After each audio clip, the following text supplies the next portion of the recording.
Sunrisers Hyderabad প্রথমে তো দেখে মনে হচ্ছিল যে সানরাইজার্স হায়দ্রাবাদ মনে হয় এবার কাপটা নিয়ে ছাড়বে, কিন্তু পরবর্তীকালে যত আস্তে আস্তে খেলা গড়ায় তত দেখা যায় যে সানরাইজার্স হায়দ্রাবাদের যে এত বড় বড় নাম তাবাহি সেটা কিছুই করতে পারবে না। কারণ সানরাইজার্স হায়দ্রাবাদ প্রথম ম্যাচে ঈশান কিষান সেঞ্চুরি মেরেছিল, প্রত্যেকটা ব্যাটার ফর্মে ছিল, অভিষেক শর্মা ফর্মে ছিল, ট্রাভিস হেড ফর্মে ছিল, হেনরি ক্লাসেন ফর্মে ছিল, অনিকেত বর্মা ফর্মে ছিল, নীতিশ কুমার রেড্ডি ফর্মে ছিল, প্যাট কামিন্সও ফর্মে ছিল, মোহাম্মদ শামিও ফর্মে ছিল। কিন্তু প্রথম ম্যাচে শুধু তারপরে থেকে তারা প্যানিক করতে থাকে, তারপরে থেকে তারা ম্যাচ জিততে গেলে তাদেরকে প্রত্যেক ম্যাচে স্ট্রাগল করতে হয় এবং ম্যাচ হারতে থাকে। তারা এখন পর্যন্ত একদম বটম অফ দ্য টেবিলে দাঁড়িয়ে রয়েছে। আর এবারও তো সেটা ঘটলো গুজরাট ভার্সেস সানরাইজার্স হায়দ্রাবাদ ম্যাচে। 10 নম্বর ম্যাচ খেলতে এসেছিল গুজরাট হচ্ছে সানরাইজার্স হায়দ্রাবাদ ম্যাচ, কিন্তু সেই ম্যাচেও হায়দ্রাবাদকে আছড়ে ফেলে দিল গুজরাট। আর হায়দ্রাবাদকে আছড়ে ফেলে দেওয়া গুজরাটের মধ্যে একটা কারণ আছে, কারণ হায়দ্রাবাদ কেন এতটা এগিয়ে আর গুজরাট কেন এতটা পিছিয়ে, আজকে সেটাই আলোচনা করব। হায়দ্রাবাদ সব থেকে খারাপ টিম এখন বর্তমানে। হায়দ্রাবাদ আর সিএসকে আর রাজস্থান এই তিনটা টিম এলিমিনেট হয়ে গেল আইপিএল 2025 থেকে।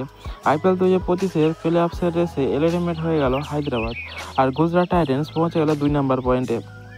এই ম্যাচটা ছিল গুজরাট ভার্সেস সানরাইজার্স হায়দ্রাবাদের। এই ম্যাচে প্রথমে গুজরাট টাইটেন্স ব্যাট করতে আসে, আর ব্যাট করতে এসে সাই সুদর্শন দেখিয়ে দেয় যে কেন সে প্রত্যেকবারের মতো সে একদম রান স্কোরার। কারণ সাই সুদর্শনের নাম এখন শুধুমাত্র সাই সুদর্শন হিসাবে না, বিরাট কোহলির আশেপাশে এবং নিকোলাস পুরান বড় রোহিত শর্মা বড় আশেপাশে রান স্কোরিংয়ে ঘুরছে, আর সে অরেঞ্জ পার্পল ক্যাপ হোল্ডারও রয়েছে। তো সেখানে অরেঞ্জ ক্যাপ হোল্ডার মানে হাইস্ট স্কোরিং রানে আছে সাই সুদর্শন। 23 বলে 48 রান করেছে, হায়দ্রাবাদের বিরুদ্ধে 9টা 4 মেরেছে, ছক্কা একটাও মারে, অথচ স্ট্রাইক রেট তার 208।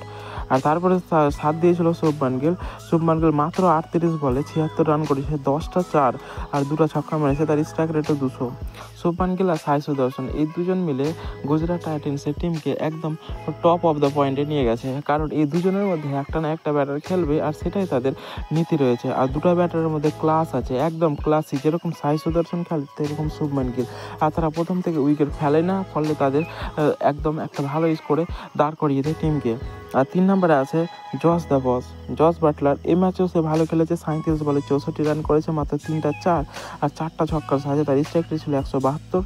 জস বাটলার এই ম্যাচে খুব ভালো খেলেছে আর শেষ ফিনিশ করেছে ওয়াশিংটন সুন্দর 16 বলে 21 আর শাহরুখ খান 2 বলে 6, রাহুল তেওয়াতিয়া 3 বলে 6। শেষের দিকে উইকেট পড়তে গেলেও তারা 20 ওভার শেষে 224 রানের মধ্যে একটা বিশাল স্কোর দিয়ে দেয় সানরাইজার্স হায়দ্রাবাদকে, যেটা চেস করার জন্য।